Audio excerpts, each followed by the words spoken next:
काँग्रेस, राष्ट्रवादी काँग्रेस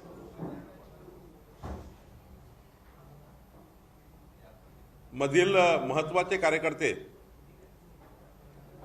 नाशिक जिल्ह्यात बागलाण तालुक्यातले, मालेगाव तालुक्यातले आणि मनमाडमधले आणि खास करून सटाणा नगरपालिकेचे नगराध्यक्ष सुनील मोरे लोकनियुक्त नगराध्यक्ष आहेत. आपल्या संपूर्ण नगरसेवकासहित आणि सोबतच काँग्रेस आणि राष्ट्रवादी काँग्रेसच्या नगरसेवकासहित आपल्या संपूर्ण त्यांची त्या ठिकाणी विकास आघाडी आहे, सटाणा विकास आघाडी.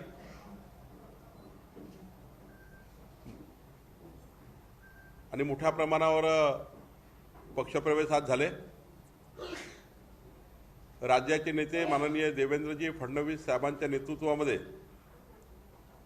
आज हे पक्षप्रवेश झाले आहे. तसं तर सुनीलनी सांगितलं होतं की 10,000 कार्यकर्त्यांचा मेळावा मी सटाण्यामध्ये घेतो, तिथे येऊन पक्षप्रवेश करा. पण आज कार्यालयात पक्षप्रवेश झाला. पुढच्या काळामध्ये सटाण्यामध्ये आणि बागलाण तालुक्यात 8-10,000 कार्यकर्त्यासहित पक्षप्रवेश पुन्हा होणार आहेत. अनेक ग्रामपंचायतचे सरपंच आज पक्षात आले आणि आवर्जून सांगितलं सर्वांनी की माननीय पंतप्रधान नरेंद्र मोदीजी यांच्या 9 वर्षाच्या विकास कामाच्या आणि जलजीवनसारख्या सटाणा नगरपालिकेला तर नळ योजना जी झाली ती केंद्र सरकार आणि राज्य सरकारच्या महत्त्वाच्या प्रयत्नांनी झाली, देवेंद्रजींच्या प्रयत्नांनी झाली. आणि त्यामुळे इकडे माननीय मोदीजींच्या नेतृत्वामध्ये माननीय देवेंद्रजींच्या विकास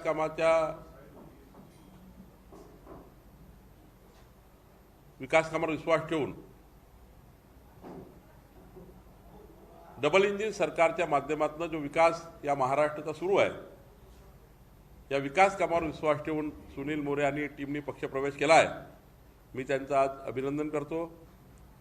आणि लवकरच सटाणामध्ये एक मोठा मेळावा होईल. त्या मेळाव्यातही 8-10,000 कार्यकर्ते पक्षप्रवेश करतील. प्रत्येक मंगळवारी भारतीय जनता पक्षाने पक्षप्रवेशाची योजना केली आहे. पुढच्या काळामध्ये प्रत्येक बूथवर 1 लक्ष बूथवर 25 पक्षप्रवेश, प्रत्येक बूथवर 25 काँग्रेस आणि राष्ट्रवादी काँग्रेस आणि किंचित शिल्लक सेनेचे काही राहिलेले पक्षप्रवेश,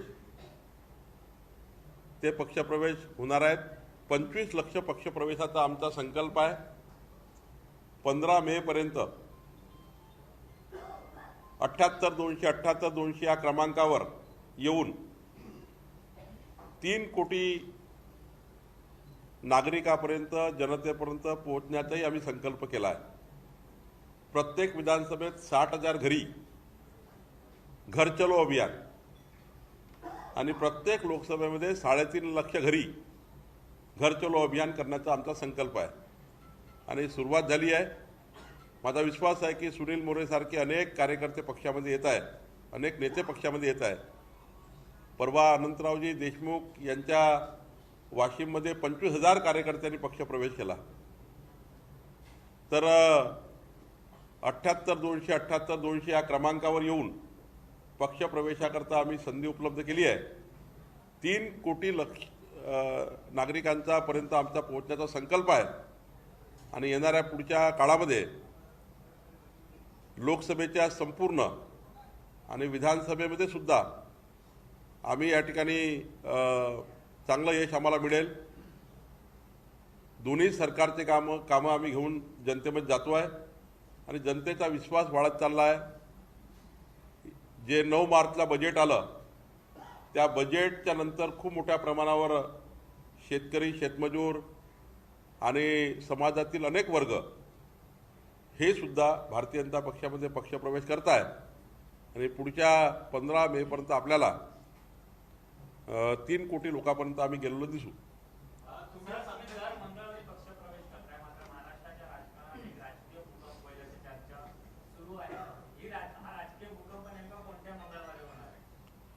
नाही, मला जे काही आता माझ्यासमोर यादी आहे त्यामध्ये बूथवरचे कार्यकर्ते असतील, तालुका स्तरावर जिल्हा स्तरावरचे कार्यकर्ते असतील किंवा मोठ्या प्रमाणावर मंगळवारी पक्षप्रवेश होतात. पण तुम्ही जो काही राजकीय भूकंप वगैरे म्हणताय त्याबद्दलची माहिती मला काही नाही आहे. तुम्ही काल म्हटलं होतं की अजित पवार आले तर आम्ही त्यांचं स्वागत करू, मात्र अजित पवार यांनी भाजपमध्ये जाणार नाही किंवा भाजपसोबत जाणार नाही असं सांगितलं. मरेपर्यंत राष्ट्रवादीसोबत राहील. नाही, मी असं काही म्हटलं नाही. एका पत्रकार महोदयांनी प्रश्न केला. मी असं म्हटलं, मी अजित पवार साहेबांचा संदर्भ घेतला नाही. मी त्यांच्या विश्वासार्हतेबद्दल त्यांच्या नेतृत्वाबद्दल प्रश्नचिन्ह उभं करणार नाही. पत्रकार महोदयांनी असं म्हटलं मला की उद्या जर अजितदादासारखे लोक आले तर मी त्यांना असं म्हटलं, पक्षामध्ये कोणीही आलं, पक्षामध्ये कोणी आलं, त्यांनी आमची विचारधारा मान्य केली. आमची विचारधारा क्लिअर आहे. देशाकरता काम करायचं आहे. हा देश जगातला सर्वोत्तम व्हावा हा संकल्प मोदीजींनी केला आहे. माननीय देवेंद्रजींनी महाराष्ट्र क्रमांक 1 वर आणण्याचा प्रयत्न सुरू केला आहे. आमच्या विचारधारासंबंधी जो कोणी त्या ठिकाणी पक्षप्रवेश करणार असेल, आमच्या विचारधारेला अनुसरून कुणाचेही स्वागत आहे. आज जसं सुनील मोरे आला, त्यांनी म्हटलं आम्हाला मोदींच्या नेतृत्वात, देवेंद्रजींच्या नेतृत्वात महाराष्ट्र आणि देशाकरता काम करायचं आहे. पक्षप्रवेश झाला. पक्षामध्ये कुणीही आलं तो मोठा असो की लहान असो, शेवटी तो नागरिक आहे भारताचा. आणि त्यामुळं आम्ही पक्षप्रवेशाकरता कुणालाही ना म्हणत नाही. ज्यांनी पक्षप्रवेशासाठी म्हटलं त्या सर्वांना पक्षप्रवेश करतो. मिशन 45 चं जे तुमचं टार्गेट आहे, या टार्गेट कंप्लीट करण्यासाठी अशा पद्धतीचे पक्षप्रवेश जे स्थानिक पातळीवरचे होत आहेत त्याच पद्धतीने मोठे आणखी काही बाकी आहेत का? नाही, खूप पक्षप्रवेश होणार आहे. देवेंद्रजी आणि मोदींच्या नेतृत्वामध्ये खरं तर देशातलं सरकार आहे, राज्यातलं सरकार हे आता महाराष्ट्राचा विकास करू शकतं हे जेव्हा जनतेला वाटतं आहे. आणि त्यामुळं असे पक्षप्रवेश होतो आहे. आणि मलाही वाटतं पुढच्या काळातही खूप पक्षप्रवेश होणार आहे. सर, उद्धव ठाकरे असं म्हणतात की आता मला एकट्याला भाजपसोबत लढावं लागेल. त्या पद्धतीने सध्या राजकीय भूकंप होण्याच्या चर्चेला त्यांना उशिरा आता हे माहीत झालं आहे. त्यांनी 2019 मध्येच आपली राजकीय आत्महत्या केली होती. आणि सत्तेच्या नशेकरता मुख्यमंत्री खुर्चीवर बसण्याकरता जी त्यांना हव्यास झाला होता एक प्रकारचा, मी आणि माझा मुलगा आम्ही दोन्ही सरकारमध्ये मुख्यमंत्री आणि मंत्री बनू, हा जो सत्तेची लालच आली होती, त्या लालचेपोटी जो त्यांनी भारतीय जनता पार्टीसोबत बेईमानी केली, विश्वासघात केला. आणि आता शेवटी विश्वासघाताचा कुठलाही विश्वासघात घ्या, या देशात अनेक दाखले आहेत. आपल्या देशात जर इतिहास बघितला, जेव्हा जेव्हा विश्वासघात झाला, परिवारात झाला तर कधी ना कधी परिवाराने बदला घेतला, समाजात झाला समाजाने बदला घेतला. आणि आपण इतिहास बघतो की जेव्हा जेव्हा विश्वासघात झाला तेव्हा विश्वासघाताचा बदला हा नैसर्गिक पद्धतीने होत राहतो, बदला निघत राहतो. शेवटी जनताच बदला घेते, आम्हाला काही गरजच पडत नाही. आणि त्यामुळे 2024 मध्ये पुन्हा एकदा महाराष्ट्राची जनता ही भारतीय जनता पार्टी शिवसेनेच्या मागे उभी राहील. आणि जसं आता उद्धवजीला वाटतं आहे की मी शेवटी एकटाच राहील, हे आहे त्यांचं जे आता वाटतं आहे त्यांना, हे त्यांना खरं वाटतं आहे की महाविकास आघाडीचे सर्व पक्ष त्यांना सोडून जातीलच आज उद्या. ऑपरेशन लोटस वगैरे काही नाही आहे. विश्वास मोदीजींचा आणि देवेंद्रजीवर आहे. आणि त्यामुळं काही ऑपरेशन वगैरे आम्हाला करायची गरज पडत नाही. आम्ही काही ऑपरेशन करतही नाही. ज्यांना विश्वास वाटतो की या देशाचं कोण चांगलं करू शकतं, या देशाला पुढं कोण नेऊ शकतं, या महाराष्ट्राला क्रमांक 1 वर कोण आणू शकतं, अशा वेळी जेव्हा विश्वास तयार होतो तेव्हा पक्षप्रवेश होतात, पक्षामध्ये लोक येतात. आणि त्यामुळं आम्हाला मिशनची गरज पडत नाही. तुम्ही म्हणालात की विश्वासघाताचा बदला घेतला जातो. फडणवीस साहेब काही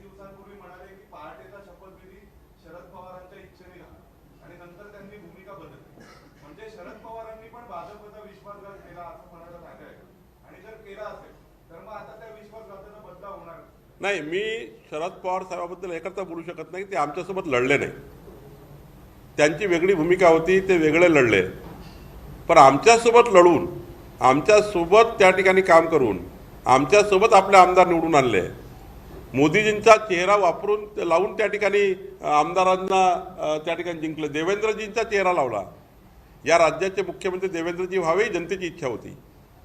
आणि मग जेव्हा उद्धवजींनी विश्वासघात केला आणि निसर्गाने बदला घेतला, मी काय म्हणतो, नैसर्गिक परिस्थिती आहे.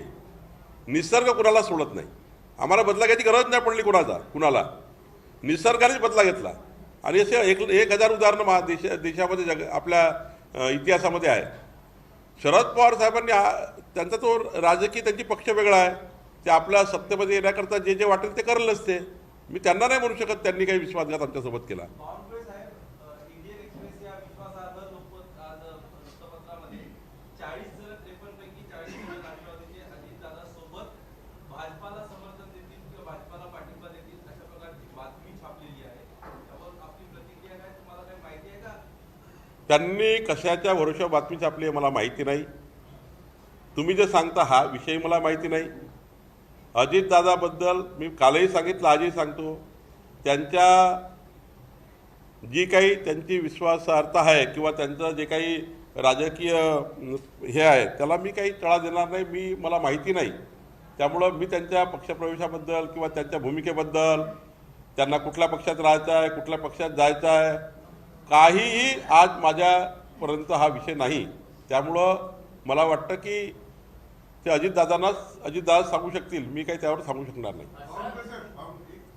अजितदादा पवार यांनी फडणवीस यांच्यावर शपथ घेतला, त्याचा अर्थ दोघांचे विचार होत आहे. तर अजित पवार जर भाजपमध्ये आले तर भाजपची ताकद वाढेल. मी काय म्हटलं, एकच वाक्य वारंवार उच्चार करतो आहे आणि तुम्ही वारंवार तोच प्रश्न विचारताय की भारतीय जनता पक्षाच्या विचारधारेच्या आधारावर कुठल्याही व्यक्तीला भारतीय जनता पक्षामध्ये आमच्याकडे पक्षप्रवेश आहे. पक्षप्रवेशाकरता आम्ही कधी ना म्हणत नाही. शेवटी आम्ही राजकीय पक्ष आहोत. आमचं कामच आहे रोज पक्ष वाढवणे, लोकांचं समर्थन एकत्र करणे, जनतेमध्ये जाणे, जनतेमध्ये त्या ठिकाणी जाऊन विश्वास निर्माण करणे. शेवटी आमचा पक्ष आज 2 खासदारावरनं 300 पर्यंत का गेला? आम्ही त्या ठिकाणी विश्वासाचं राजकारण करतो आहे. पण अजित पवार आणि राष्ट्रवादीवर तर आरोप केले होते ना, तशी लोक जर आली सो फार तुम्ही जे म्हटलं होतं की राऊतसोबत रिलेशन असणाऱ्या गावा पलीकडचा पक्ष. मी काय म्हटलं आहे, काल कुठल्या पक्षात होते, आता सुनील मोरे वेगळ्या पक्षात होते. ते भुजबळ साहेबांचे अत्यंत उजवा हात होते. अत्यंत उजवा हात म्हणून भुजबळ साहेबांचे सुनील मोरेंनी काम केलं कालपर्यंत. आज ते पक्षात आले आहे.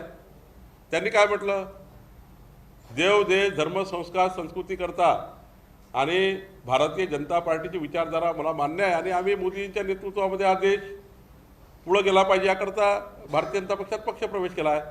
या आधारावर मोदीजींनी भारताला सर्वोत्तम देश निर्माण करण्याचा, आत्मनिर्भर भारत निर्माण करण्याचा जो संकल्प केला, त्या संकल्पाला साथ देण्याकरता जो हेतू आहे त्याला आम्ही नाही म्हणणार नाही. अजित पवारांनी इन्कार केला की आम्ही अजितमध्ये जाणार नाही, पण काही अदृश्य शक्ती अशी आहे का त्यांना या निर्णय घ्यायला भाग पाडेल?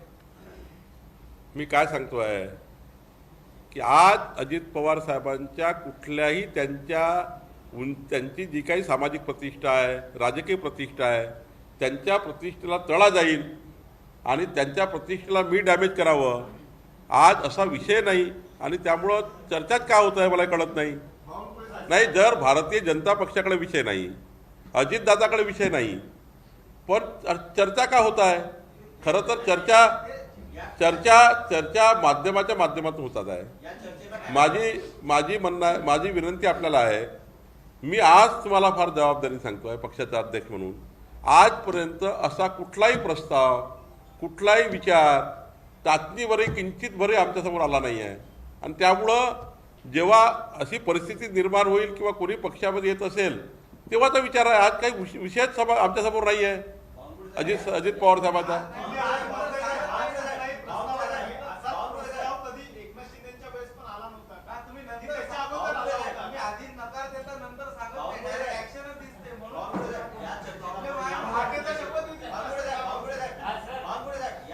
त्याला बळ यामुळे मिळतंय कारण की यापूर्वी पहाटेचा शपथविधी संपन्न झालेला आहे. एखादी घटना जर एखादी घडली असेल त्या काळामध्ये, ती घटना कशामुळे घडली की आमच्याशी विश्वासघात झाला आणि सत्तेची चाबी आमच्या हाती जनतेने दिली.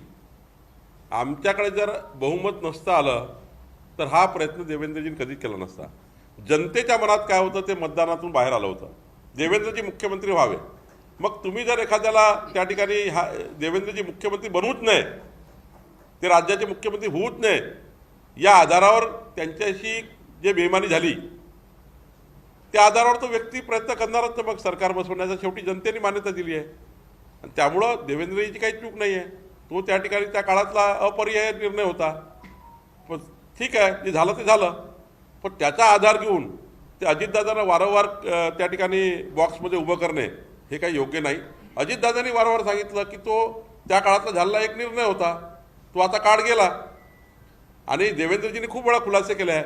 त्यामुळं मला वाटतं कुणाला वारंवार बॉक्समध्ये अजित पवार साहेबांना पकडून त्या ठिकाणी त्यांच्या विश्वासार्थाबद्दल प्रश्नचिन्ह वारंवार उभं करणं काही योग्य नाही. सर, अजित पवार यांच्या या पक्षप्रवेशाच्या चर्चेनंतर आता संजय शिरसाटांचं देखील महत्त्वाचं विधान आलंय. ते म्हणाले तर अजितदादांना सोबत घेत असाल तर आम्ही बाहेर पडू, असं संजय शिरसाट. नाही, मला याच्याबद्दल संजय शिरसाट साहेब काय बोलले, अजितदादा काय बोलले, कोण काय बोललं याच्याबद्दलचा कुठलाही टिप्पणी माझ्याकडे नाही, टिप्पणी नाही आहे. आणि त्यामुळे हा बाहेरच्या बाहेर चर्चा सुरू आहे. अधिकृतपणे कुठलाही प्रस्ताव असा नाही. सत्ता संघर्ष सुनावणीचा निकाल कधी येईल अशा ह्याच्यात जर एकनाथ शिंदे यांच्या सकट इतर 15 म्हणजे 16 आमदार जर अपात्र ठरले तर प्लॅन बी तुम्ही पक्ष प्रदेशाध्यक्ष म्हणून तुमच्याकडे प्लॅन बी आहे की नाही? कुणाच्याही जीवनामध्ये जर तरला काहीच अर्थ नसतो. निकाल काय येईल मग काय होईल, जर तरला कशाला अर्थ, जर तर कशाला ठेवायचा. निकालाची बाब बघा ना. भाजप हा सुप्रीम कोर्टाच्या निकालावर जर तर आपण करायचं का? सुप्रीम कोर्टाच्या टेबलवर केस असताना मी त्याला जर तर म्हणणे काही योग्य नाही.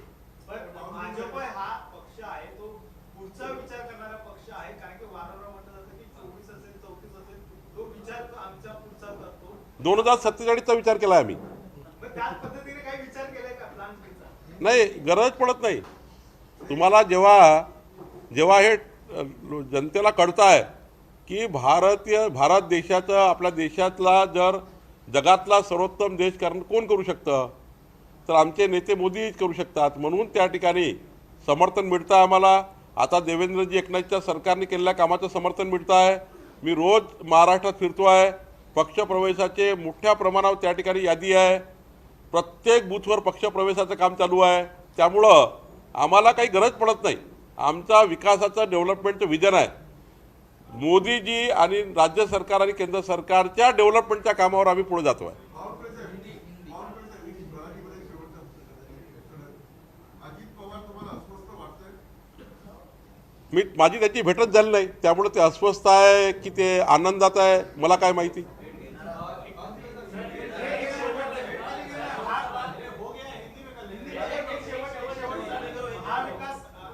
महाविजयाची आज तुमची महत्वाची बैठक होते. एक काय कारण की अमित शहा देखील मुंबईत येऊन गेलेले आहेत. महापालिकेविषयी देखील चर्चा झालेली आहे. हे आमचं रेग्युलर काम आहे, याच्यामध्ये कुठलंही नवीन नाही आहे. महाविजय 2024मध्ये आमचं जे मिशन आहे, महाराष्ट्रामध्ये सर्वात जास्त लोकसभा आम्ही जिंकल्या पाहिजे, विधानसभा जिंकल्या पाहिजे. प्रत्येक पक्षाचं कामच आपला पक्ष वाढवणे. त्यामुळे त्यात काही नवीन नाही आहे. पक्ष संघटना वाढवणे, निवडणुका जिंकणे ही राजकीय पक्षाचं आमचं जबाबदारीच आहे. आणि त्यामुळं प्रत्येक जागा जिंकली पाहिजे, प्रत्येक जागेवर त्या ठिकाणी काम झालं पाहिजे, याकरता आमची तयारी आहे. आणि भाजप शिवसेना युतीच्या माध्यमातून आम्हाला चांगलं यश मिळेल असं वाटतं आहे.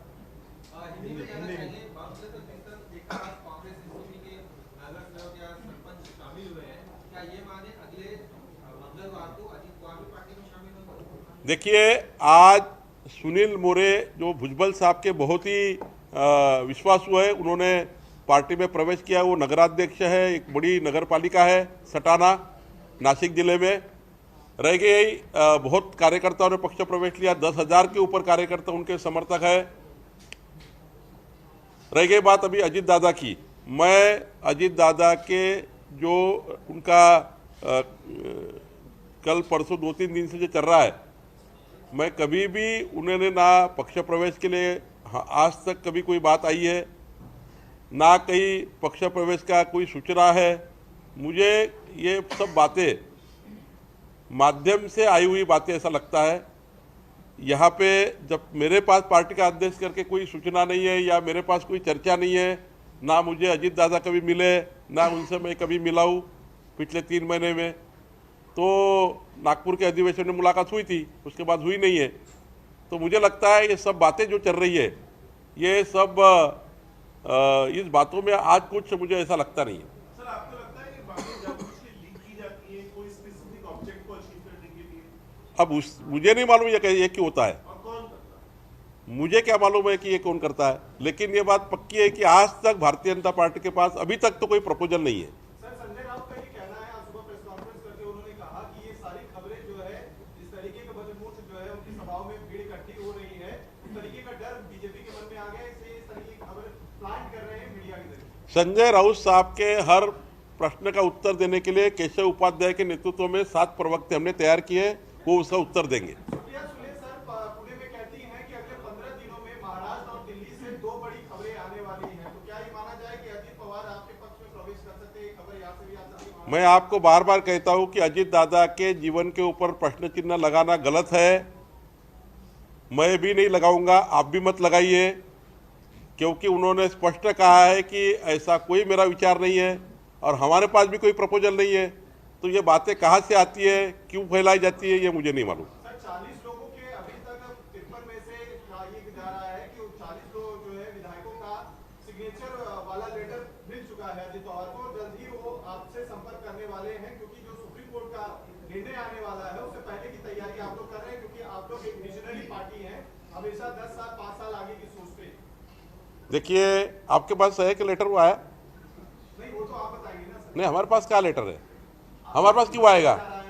ये सब बातें चर्चाएं है, मुझे लगता है कोई तथ्य नहीं है। मैं पार्टी का अध्यक्ष करके बोल रहा हूँ कि इस बात का 3 महीने से अजीत दादा मुझे मिले नहीं है, ना उनसे कभी बात हुई है मेरी 3 महीने में। रह गई अजीत दादा के ऊपर क्यों प्रश्न चिन्ह खड़े किए जा रहे हैं, जब वो बार बार कह रहे हैं कि मेरा ऐसा कोई प्रस्ताव नहीं, ऐसा कोई विचार नहीं है, और मैं भी कह रहा हूँ कि ऐसा कोई प्रस्ताव नहीं है, मैं ऑफिशियल कह रहा हूँ।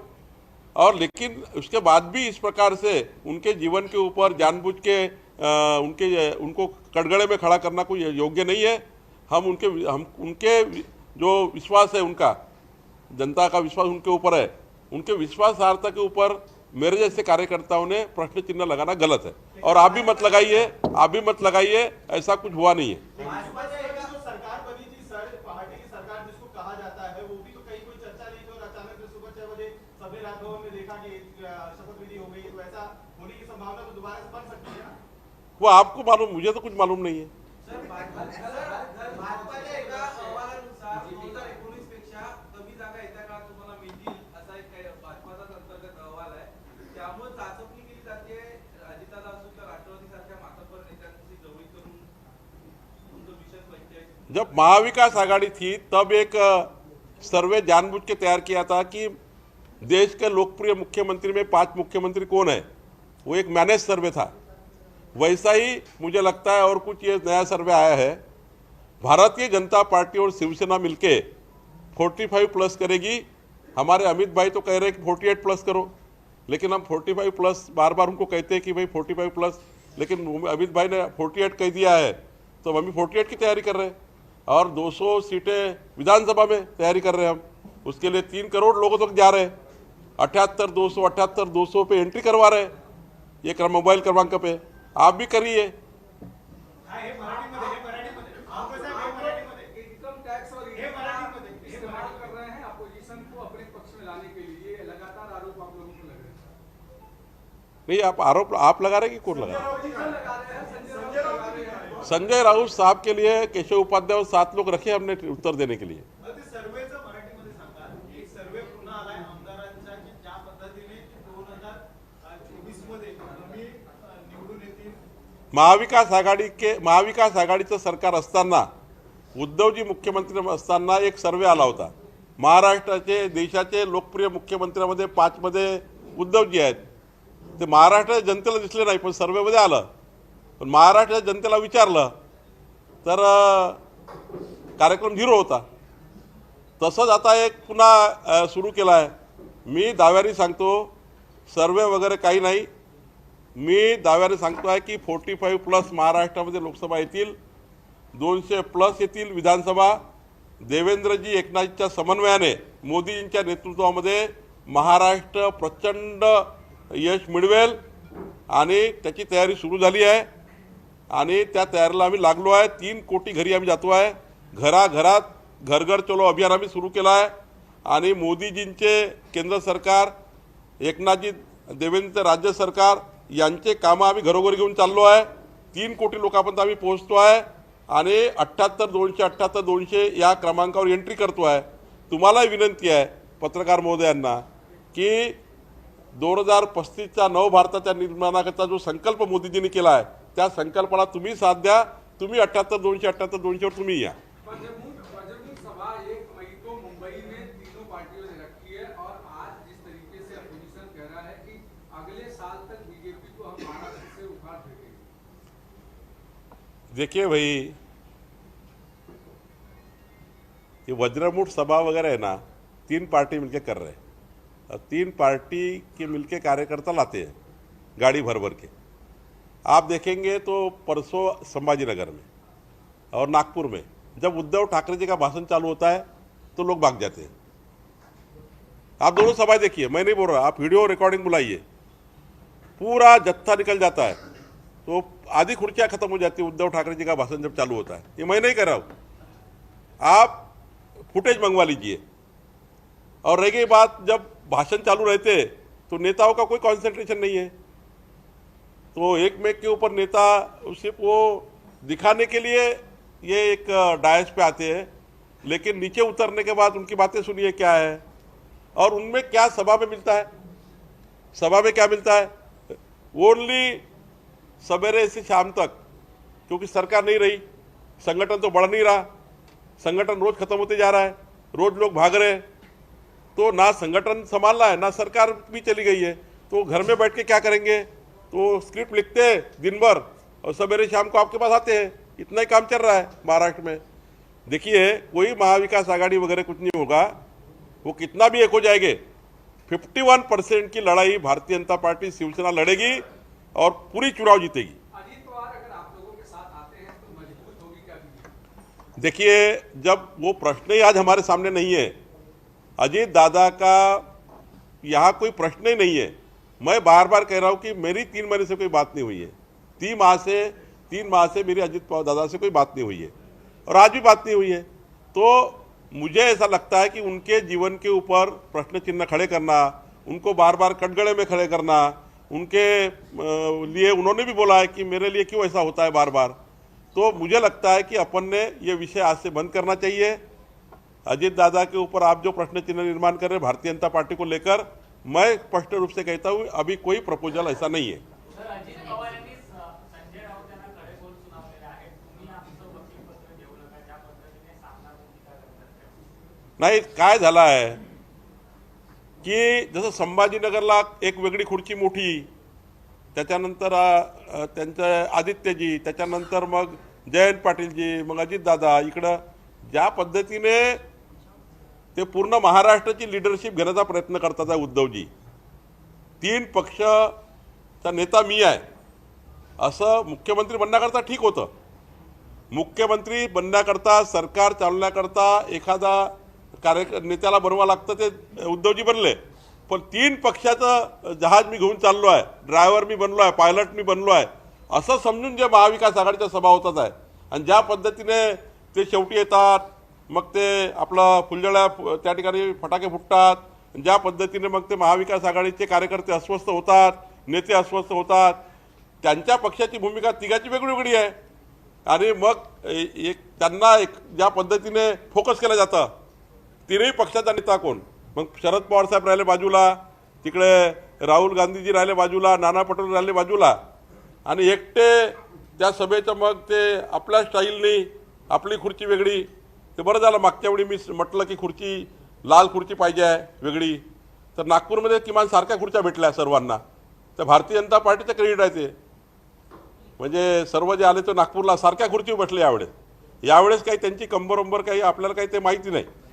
पण ते काही माझं एवढंच म्हणणं आहे की भारतीय जनता पार्टीने सांगितलं तेव्हा संभाजीनगरला, अरे लाल खुर्ची वेगळी का, तुमच्या खुर्च्या लहान का, तुमच्या भाषणामध्ये उद्धवजीची एंट्री झाल्यावर फुलझड्या का उडतात, ते फटाके का फुटतात आणि बाकी लोकांच्या काही नाही, अजितदादा आले तेव्हा काही नाही, जयंत पाटील आले तेव्हा काही नाही. म्हणून यावेळी सर्व नेते एकत्र आले सोबत. मागच्या वेळी नव्हते आले सोबत. मागच्या वेळी सर्व येऊन बसले 1 तास पहिले, 2 तास पूर्वी येऊन बसले, आपले भाषणं दिले. पण ज्या पद्धतीने मग आले आणि नागपूरमध्ये जरा थोडी सुधारणा केली, पुढे अजून सुधारणा करतील. वेणुगोपाल दूध कल जिस तरीके से आकर मुलाकात करके जाते हैं और उसके बाद उद्धव ठाकरे कहते बाहर आकर प्रेस कॉन्फ्रेंस करते हैं, हम बीजेपी के खिलाफ पूरे देश भर में लोगों को इकट्ठा कर रहे हैं कि अपना जो एंटी इनकम्बेंसी है उसको निपटाएं। 14 में भी किया था, 19 में भी किया था, 24 में भी करने वाले हैं, 2029 में भी करने वाले हैं, 34 में भी करने वाले हैं. चिंता मत करो, मोदी जी 400+ होंगे, चिंता मत करो आप. थँक्यू.